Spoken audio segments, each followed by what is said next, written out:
Bonjour tout le monde, j'espère que vous allez bien. Aujourd'hui on se retrouve pour le chapitre 33 du coup de Boruto. Alors vous allez rire, mais j'avais complètement zappé que le chapitre était sorti. C'est-à-dire que je passe souvent du temps sur Japscan, je sais pas si vous connaissez. Et du coup, ben je sais pas, le jour où le truc il a dû sortir, je l'ai complètement zappé. Puis je me suis dit putain c'est chelou quand même, ça fait un petit moment que je suis en train d'attendre ce chapitre. En plus j'avais vraiment hâte de le lire. Et il y a quelques jours, je me suis dit, putain, je vais quand même taper dans la recherche et tout pour voir si je suis pas passé à côté du truc. Et si, en fait, le machin est sorti depuis le 25 mars. Donc, c'est pour ça que la review du manga, du coup, ne sort qu'aujourd'hui. Donc, un chapitre assez sympa, un chapitre en tout cas alors, qui va être vraiment difficile, je vous le cache pas, à lire dans le sens à appréhender la suite avec ce chapitre parce que c'est vraiment du fight. D'ailleurs, c'est un chapitre qui fait énormément penser pour ceux qui ont lu DBZ, donc je parle là en l'occurrence, il me semble, du tome 38, l'édition française, hein, la Glénat, où t'as Yakon justement qui est sur la couverture du tome, il me semble. Et quant à Goku et Yakon qui s'affrontent, ben, c'est un petit peu la même chose là que Boruto et Delta. Donc Boruto et Delta, qu'est-ce qui se passe? C'est tout simple, Boruto il en a marre de son mécanisme de merde qui l'empêche d'utiliser le ninjutsu et de se protéger contre sa technique. Donc il fait bon bah je vais te remettre une grosse dans la tronche et puis on va voir celui qui va flancher en premier quoi. Moi je suis confiant au niveau chakra, donc on va voir si ta merde d'œil va te protéger. Ce qui est assez intéressant là, c'est vraiment ce côté où Kawaki il a protégé du coup Kimahori dans le chapitre précédent et Naruto avait dit de toute façon bah là je vais t'éclater, enfin tu vois c'est au bout d'un moment je vais te fumer, si tu touches au gosse je vais t'éclater. Donc on voit que Naruto tient ses engagements et on voit que c'est plus le même Naruto quand même que celui qu'on a connu du coup dans le manga de Kishimoto et que il va pas hésiter à fumer une meuf qui, qui a osé s'en prendre à ses gamins, alors qu'avant il était toujours du style ah ouais, je vais essayer de te sauver, on sait jamais et tout. Donc c'est pas plus mal ce changement, il y a plus une phase du coup de maturité en fait dans le personnage et ça c'est assez intéressant. Comme j'ai dit, c'est simple. Bah, ça fait du Goku contre Yakon et qu'est-ce qui se passe? Bah Goku il se passe en Super Saiyan 2 contre Yakon pour lui envoyer un surplus d'énergie pendant qu'Yakon aspire son énergie donc il explose. Et bah là c'est un petit peu la même.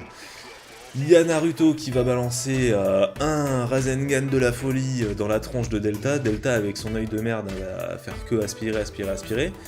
Et au bout d'un moment, bah, son œil, son mécanisme, il pète, et on va se manger la technique, et en gros, le chapitre, c'est ça. C'est pour ça que je te dis, là, ça va être assez rapide d'en parler.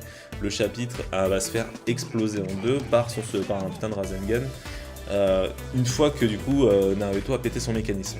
Par contre, ce qui va être intéressant, c'est de savoir si tous les membres de l'organisation Kara, ils sont équipés d'un mécanisme comme ça, en fait. Parce que ça serait bizarre qu'il ne le soit pas. Pourquoi il n'y en aurait qu'une seule qui aurait un mécanisme qui permet d'aspirer le ninjutsu?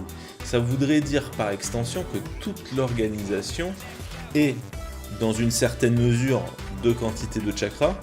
Et bon là c'est quand même Naruto et on voit que l'autre elle aspire pas mal d'énergie. Sont immunisés au ninjutsu. Ce qui est quand même un putain d'avantage contre des ninjas quoi. Parce que généralement ce qu'ils utilisent le plus les ninjas c'est pas forcément le taijutsu et c'est pas forcément le genjutsu. On va dire, je pense qu'à 70%, c'est le ninjutsu qu'ils utilisent. Kashin Koji, on l'a toujours pas vu. Alors ça rend ça rend le personnage encore plus mystérieux. Putain, j'ai vraiment hâte de le voir, ce personnage, de voir ce qu'il va faire. Là, la dépouille de Delta, à mon avis, je pense qu'elle va se faire ausculter, démonter, tout ce que vous voulez par Amado, parce que à part si Kashin Koji il arrive pour pécho vite fait la tenue et il a un genre de déplacement instantané à la Goku, ça va être assez bizarre que personne ne l'arrête tout de suite. Donc je pense que Delta va servir de base pour vraiment observer aussi les différents corps entre Kawaki aussi qui a un corps un petit peu du même style et du coup Delta, voir quelles sont leurs fonctions, quels sont leurs pouvoirs, comment ce genre de pouvoir est intégré. Est-ce qu'il va y avoir une espèce d'unité maintenant dans les villages ninja, et en commençant par Konoha, de cyborg?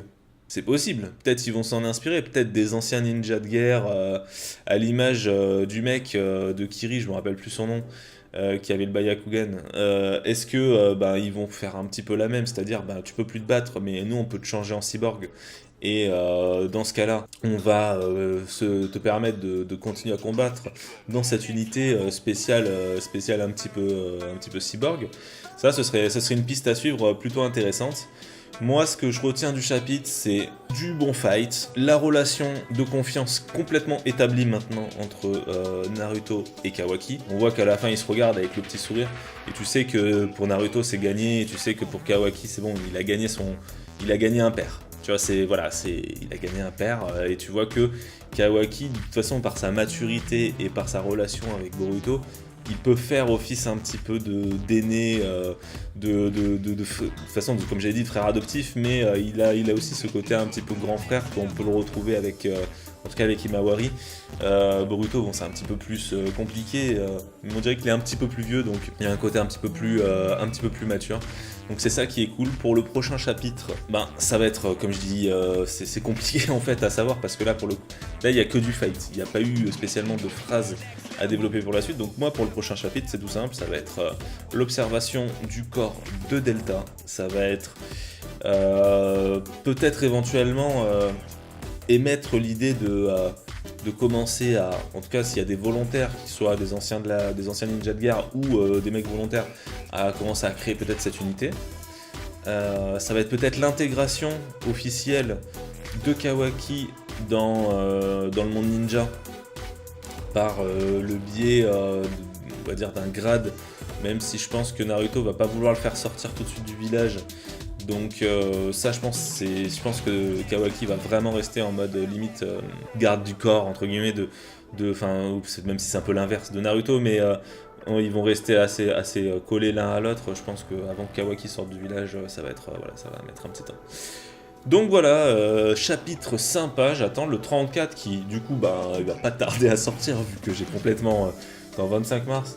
Ouais, s'il sort le 25 avril, ça devrait le faire, là, ça va faire quoi? C'est dans 15 jours, un truc comme ça. Dans 2 semaines, si 2 semaines, il va sortir. Donc on aura les révélations plus tôt que prévu, si vous aussi vous avez loupé le chapitre.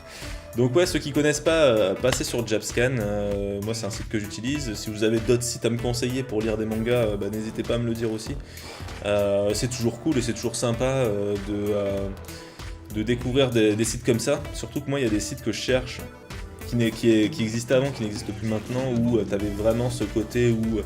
Quand t'avais un nouveau manga qui apparaissait, t'avais vraiment toutes les photos, le descriptif du manga. Donc tu savais plus ou moins, en allant sur la page de garde direct, tu vois, tu savais un petit peu ce qui allait te plaire ou pas. Maintenant ils font moins ça, c'est vraiment juste des lignes, ils te mettent le nom du manga, tu sais pas de quoi ça parle, ils te mettent le nom du chapitre, et c'est vrai que c'est un peu chiant de tous te les taper pour savoir s'il y en a un ou un autre qui te plaît plus, quoi. Donc voilà.